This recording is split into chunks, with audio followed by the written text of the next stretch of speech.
Hello दोस्तों, मैं सुधीर आपका यूथ स्पीड क्लासेज में स्वागत करता हूं। आइए स्टार्ट करते हैं आज से जीएस का क्लास। ठीक है ना। जीएस में मैं ऑफलाइन बेस में जो पढ़ा रहा हूं इस टाइम, वही आपको ऑनलाइन बेस में भी पढ़ा दे रहा हूं। ठीक है। जैसे इसके बाद आपका टॉपिक स्टार्ट होगा, आपको प्रारंभ यानी शुरू से ही पढ़ा देंगे। ठीक है ना। आपका जीएस में अभी हम ऑफलाइन क्लास में हर्यक वंश पढ़ा रहे हैं, यानी मगध के बारे में पढ़ा रहे हैं ना। चलिए वहीं से आपका स्टार्ट करते हैं। जैसे मगध आपका समाप्त हो जाएगा, जैसे आपका वहाँ शुरू से स्टार्ट करेंगे, यहाँ भी आपका शुरू से स्टार्ट करते हैं ना। आइए क्वेश्चन को सॉल्व करते हैं। देखिए पहले हम आप लिखते हैं भाई मगध। ठीक है ना। क्या पढ़ा रहे हैं वहाँ वहाँ पढ़ा रहे हैं मगध। किसके बारे में भाई? मगध के बारे में पढ़ा रहे हैं। ठीक है ना। किसके बारे में? मगध। हमें आपको पता यह है कि जो हमारा आपका 16 महाजनपद था, 16 महाजनपद में जो मगध राज्य था वो सबसे शक्तिशाली था। ठीक है ना। जो मगध था वो सबसे शक्तिशाली था। और मगध की जो हमारी आपकी राजधानी थी, मगध की राजधानी क्या थी 16 महाजनपद में? वो क्या थी भाई? राजगृह। क्या थी? राजगृह या गृहब्रज। क्या थी भैया? या गृहब्रज। यही हमारी आपकी राजधानी थी। ठीक ना। मगध का उल्लेख आपकी एक वेद है उसमें मिलता है। किस वेद में मिलता है भाई? अथर्ववेद। किस वेद में मिलता है भैया? अथर्ववेद में। अथर्ववेद में मगध के बारे में जानकारी मिलती है ना। अगर मगध के बारे में अगर बात किया जाए, मगध वंश में जो मगध हमारा आपका साम्राज्य था उसमें पहला वंश कौन था? पहला वंश अगर धार्मिक ग्रंथों के अनुसार देखें, जैसे धार्मिक ग्रंथ के बारे में बात करते हैं हम, जैसे आपका पुराण हो गया। ठीक ना। क्या हो गया भाई? पुराण। अगर धार्मिक ग्रंथों के अनुसार हम आप देखते हैं, किसके अनुसार? धार्मिक ग्रंथों। किसके अनुसार भैया? धार्मिक ग्रंथों के अनुसार देखते हैं तो हमारा आपका दो धार्मिक ग्रंथ, जैसे हमारा आपका पुराण और क्या भाई? महाभारत। क्या भैया? महाभारत के धार्मिक ग्रंथ पुराण और महाभारत से हमें आपको जानकारी ये मिलती है कि मगध का पहला वंश था। कौन सा वंश भैया? बृहदत्त वंश। कौन सा वंश था भाई? बृहदत्त वंश। ठीक है ना। अगर पुराण और महाभारत के अनुसार देखा जाए, मगध साम्राज्य का पहला वंश क्या था? हमारा आपका बृहदत्त वंश था ना। ये जो हमारा आपका बृहदत्त वंश था, इसके बृहदत्त वंश के संस्थापक भी कौन थे भाई? बृहदत्त थे ना। बृहदत्त के बाद कौन शासक बनता है बृहदत्त वंश का? बनता है भाई, क्या बनता है? जो राजा भीम से युद्ध लड़ा था, जो पांडवों की तरफ से भीम थे। ठीक। और कौरवों की तरफ से कौन थे? जरासंध। क्या होता है भैया? जरासंध और भीम के बीच युद्ध लड़ा गया था, जिसमें जरासंध मारा गया और भीम की क्या हो गई भैया? विजय हो गई ना। जरासंध के बाद अगला शासक बनता है, कौन बनता है भैया? निरपुंजय। जरासंध के बाद कौन शासक बनता है? निरपुंजय बनता है। ये तो रही हमारी आपकी महाभारत के या पुराणों के अनुसार मगध पे कौन राज पहले किया था? बृहदत्त वंश किया था। ठीक है ना। बृहदत्त वंश किया था। जैसे ही हम आप इतिहास पढ़ते हैं भाई, इतिहास के बारे में अगर बात की जाए, पहला वंश हमारा इतिहास में जिक्र होता है हर्यक वंश। कौन सा वंश? हर्यक वंश। ठीक ना। हर्यक वंश। मगध में कुल कितने राजवंश राज किए थे? 7 राजवंश राज किए थे। बारी बारी हम आप एक एक राजवंश पढ़ेंगे ना, क्योंकि साइको का रूल यही होता है कि जो बड़ा टॉपिक होता है इसको हम छोटे छोटे भागों में तोड़ के पढ़ते हैं तो आसानी से याद हो जाता है। आइए आपको याद कराते हैं भाई। देखिए मगध का अगर इतिहास के अनुसार देखा जाए, कौन सा वंश पहला आया? हर्यक वंश आया। और हर्यक वंश के संस्थापक कौन थे भैया? अगर इसके संस्थापक के बारे में बात की जाए, इसके संस्थापक कौन थे भाई? बिंबिसार। कौन थे? बिंबिसार। ठीक है ना। कौन से भैया? बिंबिसार थे। हर्यक वंश के संस्थापक कौन थे? बिंबिसार के एक उपाधि मिली थी। कौन सी उपाधि मिली थी? अगर उपाधि के बारे में बात की जाए, बिंबिसार को उपाधि मिली थी श्रेणिक की। किसकी भैया? श्रेणिक। बिंबिसार को श्रेणिक कहा जाता था। और बिंबिसार ने अपनी राजधानी बिंबिसार की राजधानी के बारे में बात करें तो बिंबिसार की राजधानी राजगृह थी। क्या थी भाई?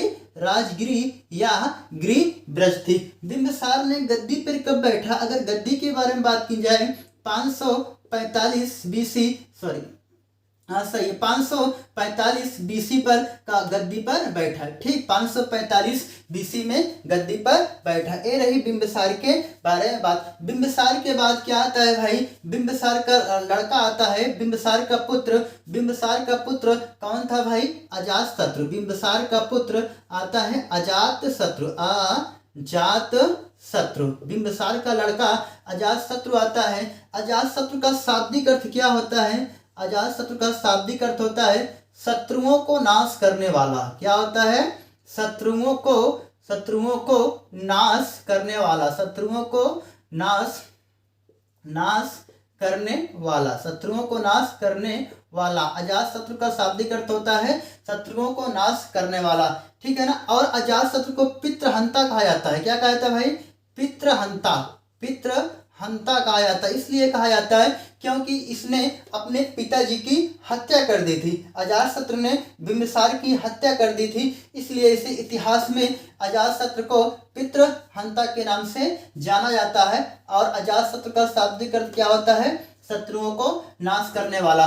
और अजातशत्रु को एक चीज और कहा जाता है भाई, क्या कहा जाता है, कुड़िक कहा जाता है। कुड़िक, अगर एग्जाम में पूछा जाए कुड़िक किसे कहा जाता है, कुड़िक किसे कहा जाता है, अजातशत्रु को कुड़िक कहा जाता है। और कहा जाता है इतिहास का पहला पितृहंता किसे कहा जाता है, अजातशत्रु को कहा जाता है। अजातशत्रु का शाब्दिक अर्थ क्या होता है, शत्रुओं को नाश करने वाला।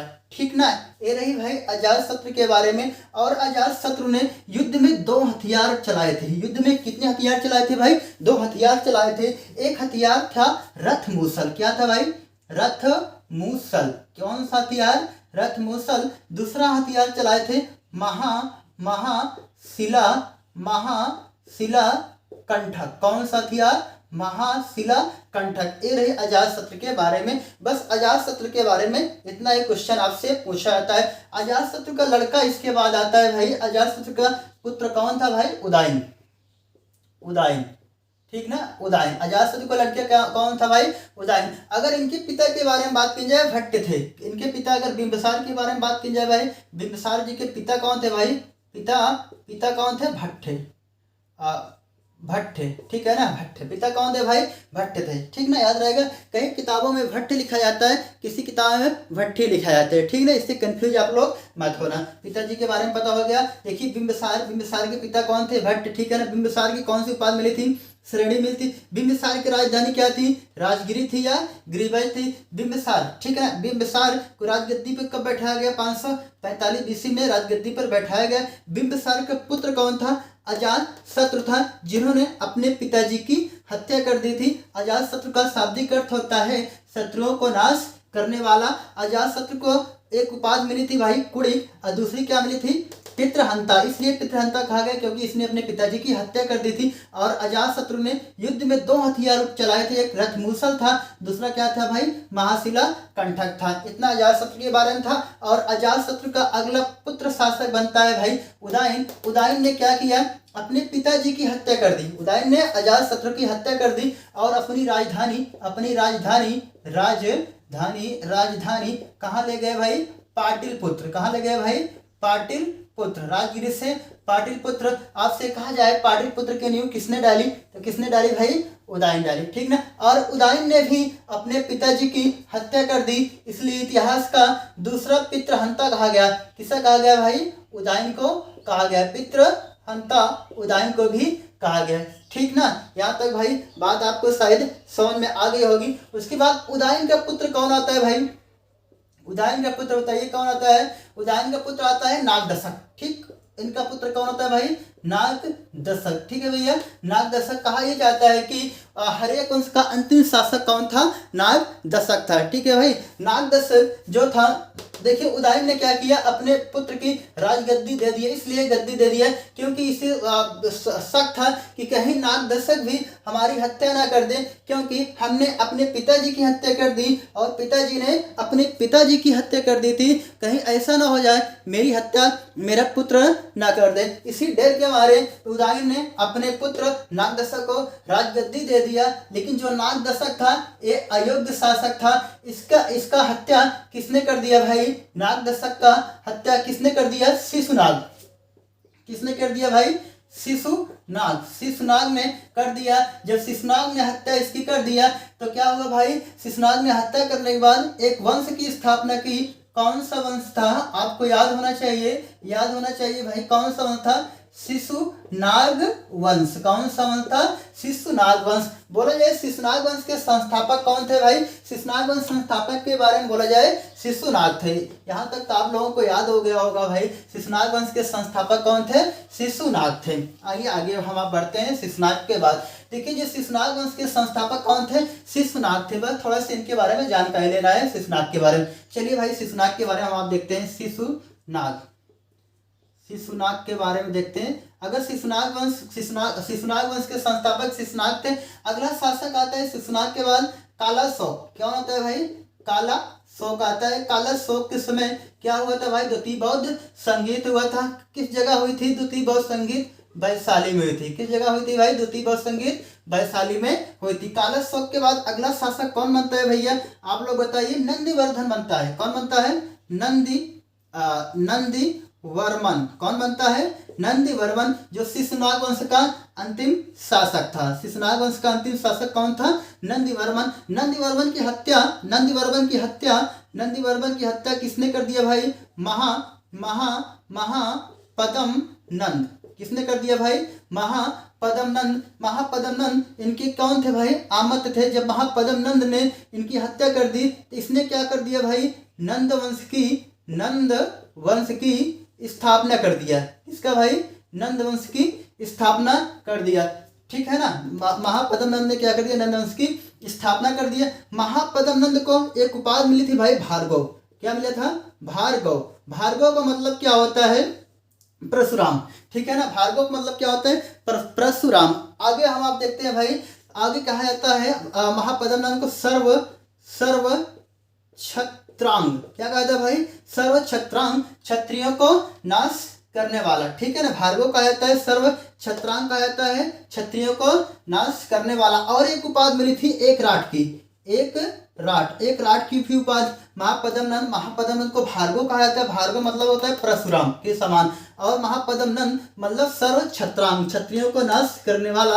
और क्या कहते हैं भाई, महापद्म नंद को एक राट की उपाधि मिली थी। देखिए नंद वंश का संस्थापक महापद्म नंद थे। महापद्म नंद वंश के संस्थापक थे। अगला शासक आता है भाई, कौन आता है अगला शासक, घनानंद आता है। कौन आता है भाई, घनानंद आता है। अगला शासक घनानंद आता है, जो नंद वंश का अंतिम शासक होता है, घनानंद। ठीक ना, आप अब बस आपको यहाँ तक आज हम सिखा देते हैं। इसके बाद देखिए घनानंद के बारे में आपको आगे कहानी के अनुसार सुनाएंगे। इनके दरबार में कौन आता है भाई, चाणक्य आता है ना, चिट्ठी उट्ठी लेके आता है अखंड भारत का निर्माण करने के लिए। जो कुछ घटना घटती है ना उसके बारे में हम आपको कल बढ़ा देंगे, क्योंकि अब हमारी ऑफलाइन क्लास लगी है। चलते हैं क्लास में, ओके ठीक है ना।